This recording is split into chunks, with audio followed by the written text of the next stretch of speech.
Hello, this is Angela, and thank you for joining me. In today's information snippet, I'll be guiding you through a few exercises and drills that you can do to help improve your balance. A balance is one of those things that we tend to lose as we get older. And often that loss of balance happens so slowly that we're just not really aware of just how unstable we become on our feet until we get to a point where we have a fall or a knee fall and suddenly wake up to the fact that we are potentially frail, potentially sort of prone to injury.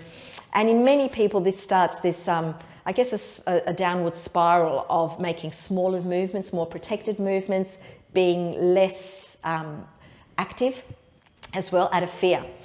There's also a school of thought that says that another reason for the cervical sort of lean that we get as we get older is not just because of changes in our spine and aging. It's because of the fact that when we're like this, we're closer to the floor. And as people become a bit more scared to actually stand upright, they start to adopt this because it means that if they were to fall, they're closer to catching themselves. But either way, it's something that we do need to work at, regardless of age, to make sure that we're actually keeping ourselves as strong as we can in the feet, in the ankles, in the glutes, the key areas that help us to guide us with our balance. But also to make sure that if we're unlucky to actually trip or fall, we are able to self-correct ourselves as best as we can. And it's only through regular practice that we actually build up that strength and that resilience as well.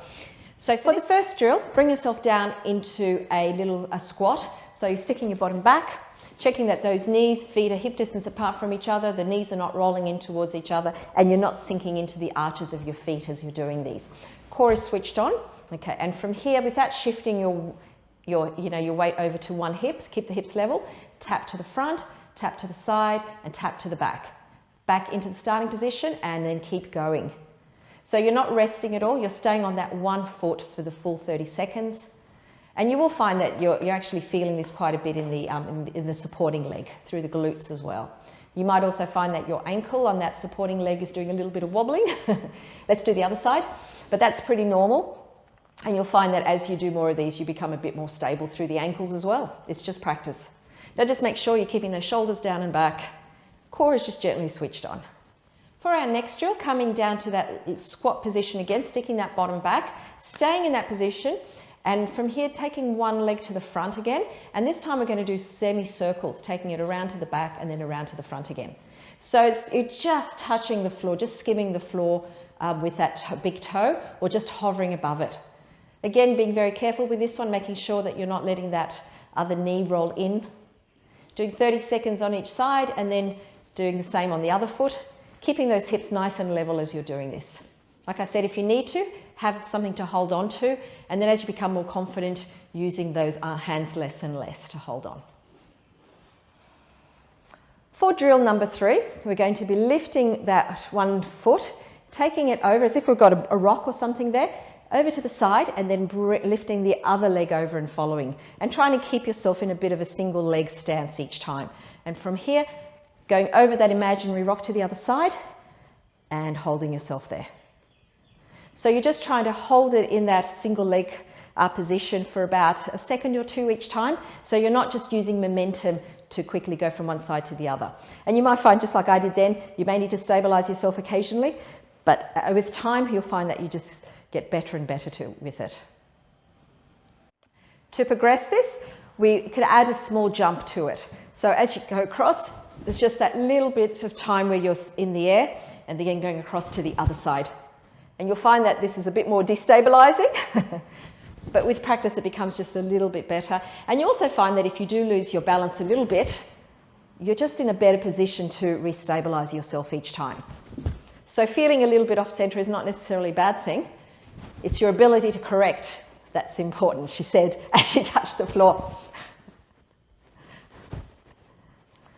For our 4th drill, we start by coming down into that low squat again. Make sure those knees don't buckle in. And now from here, slide one leg straight back.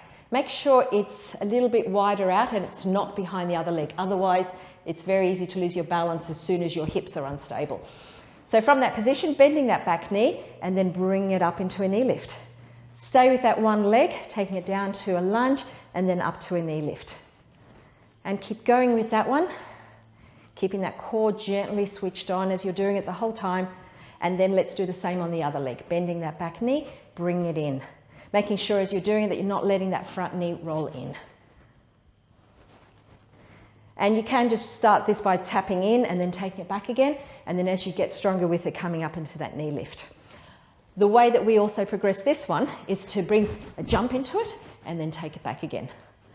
Again, you'll find that's a little bit more destabilizing, but with practice you become a little bit better at it. And again, making sure that you're not letting that knee roll in at all. I would recommend that you start by doing these exercises for about 30 seconds per exercise per leg. And then as you get stronger, you'll find that you'll be able to go for a minute or longer with each side.